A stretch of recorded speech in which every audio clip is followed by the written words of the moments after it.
be happy to second it, I hope. Yes, thank you very much. So hold on for the excitement, guys. Good morning, everyone. So for this Q3 Financial and Service Performance Report, we will take the report as read, but happy to answer any questions. Mike and I have got a really brief verbal update just on some of our key results. Great. So we had 22 performance measures that were updated in Q3. 11 of these were achieved. One was substantially achieved, which is, of course, when it's within 2% of target, and we had 10 that were not achieved. So we continue to do really well in library visits, visits to our leisure centres, and library items checked out, and also noise calls attended to within timeframes. Where we are not quite meeting the targets are, of course, for areas such as the food scrap diversion, domestic curbside. However, there are some initiatives underway to address this. For example, the pilot initiative currently is underway at the moment, ending in, I believe, the end of June. And with the animal management, although the results are short of target and they're slightly reduced from Q2, noting, however, that at this time last year we're at 84% and the result stands at 91%. We also have around 20 staff that were in training, and they're going to enter the field in May. So we expect we should see results to improve in the coming months. So I'll just hand over to Mike for the financial update. Thanks, Mike. Thanks. So in terms of capital delivery, at the end of March, we were at 83% capital delivery. We're seeing some under delivery in the parent and in each of the CCOs. While teams are working to catch this up, you'll be aware through our annual plan work that we are forecasting to be under at year end, and for that to have an ongoing debt impact. Debt, the capital delivery is largely funded by debt. That reflects the ongoing benefits that this investment has. So total debt and debt to revenue are currently below budget, reflecting strong economic stewardship, but there is some ongoing risk there, as noted by Moody's in their recent review of the credit rating in response to some central government changes that you're aware of. In terms of operating performance, we continue to see some really strong operating performance with both direct revenue and direct expenditure under budget. Drivers of this are largely unchanged from previous quarters. Strong consenting and property file revenue in the parent, and delays to some operating projects that will be carried forward into the next year. Outside of these direct results, you'll note some indirect variances, and I just want to touch on a couple. Depreciation, notably higher than budget. That's driven by both some accelerated depreciation in water care, as they've got some assets that need to be retired, and also the impact of some updated valuations of transport assets. So the updated valuations drives a higher depreciation, that valuation coming through after the budget had been set. And the other one is non-direct revenue, where you see a big variance that is due to the need to take a point-in-time view of the future fund value. At the end of March, the value was not great at all, but this has since reversed, and I know that you've been updated at other committees about that's currently gone the other way. So that's just the fact that for these results you need to take that at a particular point in time. And we stand ready for any questions. Thank you. Councillor Turner has a question. Thank you. When I was on the local board, and I've just checked with my old local board, Thursday last week, they got their quarterly report. They get spreadsheets, they get tables of the work programs and explanations of where they're at thus far, how much has been spent thus far, where the projections are. Why don't we get that report? Never got it since I've been here. Why don't we get those figures?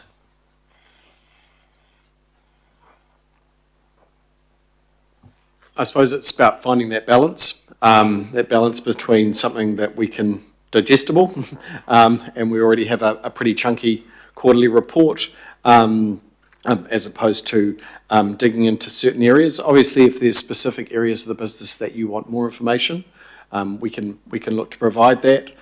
We continue to work on other ways of making that information available to you, but we can touch base offline if that helps and see what we can find and do for you. Thank you. I think the same answer you gave me last time I asked, but we can touch base offline and try again. Thank you. Yeah, just in addition to that, there is the investment area section, and what that is designed to do is pick out our key capital project highlights by investment area as well. So there is that part in the quarter report. But the issue I have is that these reports that the local boards get makes it much more transparent to the members. It makes it much more manageable to follow issues. I'm looking at one here, the Titirangi War Memorial Hall and Library, which is blown out from $1 million to 6.5. And, following that stuff through so that you can build those specific questions, and also have an arguable, maybe not defendable, but an arguable set of criteria to bring to the long-term plan to start to drive forward on some of these areas of savings and that conflict between savings and what's the other one called? Sorry, deferred spend. It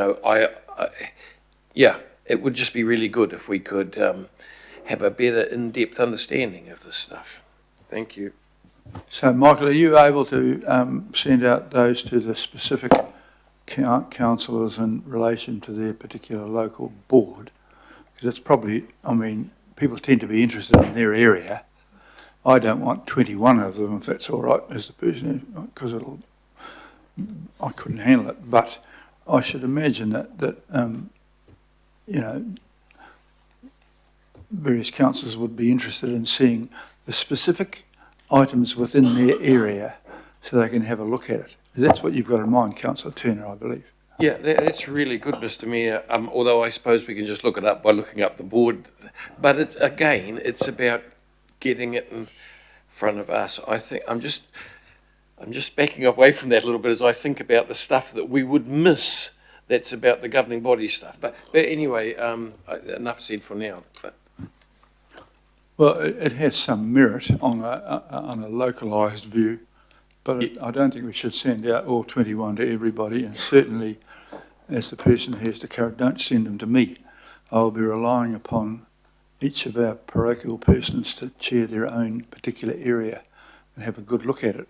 But I think it's not a bad idea, because I think that it behoves each councillor to have a more detailed knowledge of their own area than the general cross-section. So there is some merit in that, and I'll leave you to think about that. In the meantime, Councillor Short has an even more devastatingly complex question for you. You'd hope so. Anyhow, something that caught my eye was the higher rental revenue from the home maru. Am I even saying that right? Sorry. Home maru housing, especially because they were up for sale, or some were up for sale. Are we looking at some sort of strategy with these properties moving forward, or are we still planning on selling them?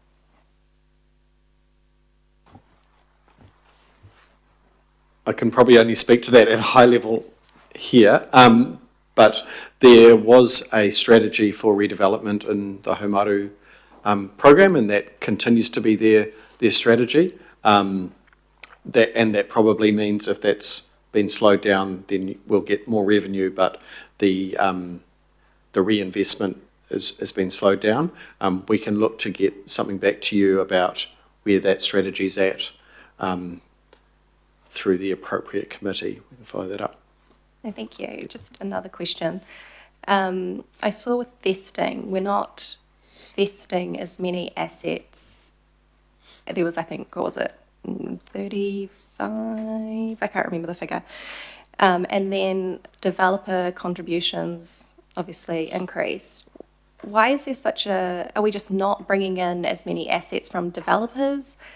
I mean, we've got all this growth, but with vesting, we're not really inheriting much out of that. Obviously I think you can see where I'm going with this, but why is there such a difference in that space? So actually that one, at a group level, our vested assets are on budget. Meaning more of a council. Yep. So at the council, the difference there is a timing one.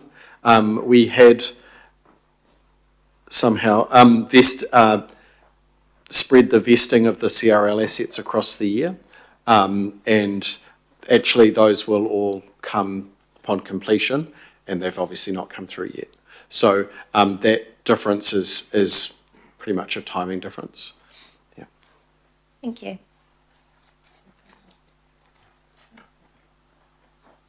Councillor Gillen, please. Oh, thank you. Just on the food scraps, do you know where the pilot is being run? I believe and it ends in June for 7,000 participants across West Harbour, Hobsonville, Glen Eden, Ellerslie and Remuera, is what I have here. Okay, thank you. And I note that it says on page 48 that the amount collected has not met the target for 6 quarters.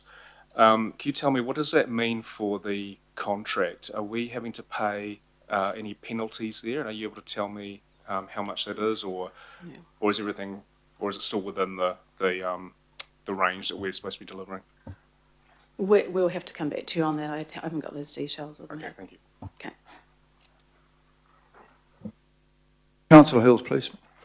Thanks, Chair. And to Councillor Turner's point, I think John and I, I get those forms sent by our local board. If you get the local board relationship managers, there's an easy way to get them to send it to the relevant councillors. That would be a starting point, because I normally get those. The questions I have, just through budget and some concerns from community, there's this assumption we don't get information. So I've heard, why don't we get councillors get the P&L updates monthly? Could you just go through what it would require to do such a thing monthly? Could you provide more information, the cost of doing so? Just like, this is quite thorough, but you're talking, I think there's an assumption we should get the line-by-line data that was given to all councillors 3 years ago, and it didn't really, not an easy decision-making way. So what we look to do is to provide this pretty fulsome report quarterly, and that includes both performance as well as core financials, performance measures, some more in-depth look at things like our investments, our debt, and the investment area by investment area summary. So that's the quarterly pack we produce. We also produce a monthly financial dashboard. I think you received that for April a couple of weeks ago. That one delivers both operating and capital performance for the parent and for the group on a monthly basis.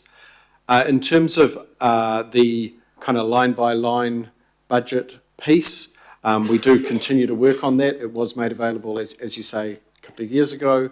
We're doing some more work on how we can make something like that available again. We're working through the technology behind that, and seeing whether that could be helpful. I think last time it has some challenges because just the quantity of information. But we look to take any guidance from primarily from the Budget and Performance Committee as to what more could be helpful, and happy to work on that. Thank you. Obviously the headwinds we're finding ourselves in, the capital seems down, kind of a little bit lower than our normal run rate, I guess. Is that partially to offset the savings goal, or is this just generally delays in procurement, delays in costs going over where we are at this kind of time in the cycle? So there's no deliberate efforts to slow down by either the parent or the CCOs. It's probably a combination of effects. I think in the report you'll see at Watercare there's some timing differences, and with the big projects Transport had some delays with things such as, I think, the final train for CRL. And in the parent, you've had a number of different timing differences. But yeah, there's no deliberate effort to slow down capital program in order to make savings. It's just a combination of effects. Okay, and the last question, Mayor, just on, obviously inflation was higher even before Iran than we expected, than we budgeted for, and now we're going in OCR, I can see all those interest rates going up. How are we, without, going into commercial negotiations, how are we trying to get ahead of some of that borrowing, or are we just going to land some of it right in the worst possible time? Has there been work going on in the background to try and get ahead of it, or you just can't beat the markets? I mean, to a certain extent, markets are markets, but obviously we have a really professional treasury team, and they spend all day and all night focusing on this, on how to get best value. They look at the forecast funding requirements over a long period of time, and look to balance the best information they can get hold of. They have a treasury management steering group that has some oversight, provides them guidance with both internal and external experts. That, Councillor Henderson, please. Oh, no, it's fine, Mr. Mayor. That's all the questions I've got, so do you want to... Oh no, Councillor Newman. Look, thank you very much for the work and the delivery of the stage 1 renewals at the Manarewa Aquatic Centre, and also the Tington Playground. That was good work there, and also Rundle. My question really is, and I'm not on the regulatory committee, but it refers to the new kennels that have been built at the animal management shelter in Manukau, which is great, but it does refer to the long-term kennel capacity remains an ongoing concern. Well, it's not a long-term, I mean, it's a concern right now. Are we going to be getting some advice to inform the LTP discussions around the next stage of that? Because clearly, I mean, well, there's a very, very high kill rate in that shelter, and we're transporting dogs to Henderson and Silverdale and what have you, but there will need to be the next stage of a solution in South Auckland around that kennel. So is there any advice, or if it's not you, can you take it back to animal management that we need a report back, and not just to regulatory, need to come to the committee of the whole? So yes, that's a huge concern to our staff in that space, and you will be discussing that tomorrow afternoon at your LTP session. Okay, that's all the questions I've got, so you two can retire. There's a further debate about this. One last little bit there. Presumably this goes to the stock exchange as part of our... The quarterly one's not released, Annual, just yeah. the annual and the interim. Righto, thanks for that. Any further debate? I'll put the motion to accept that. Please receive that. All those in favour, please say aye. The contrary carried. We'll move to item 8.6.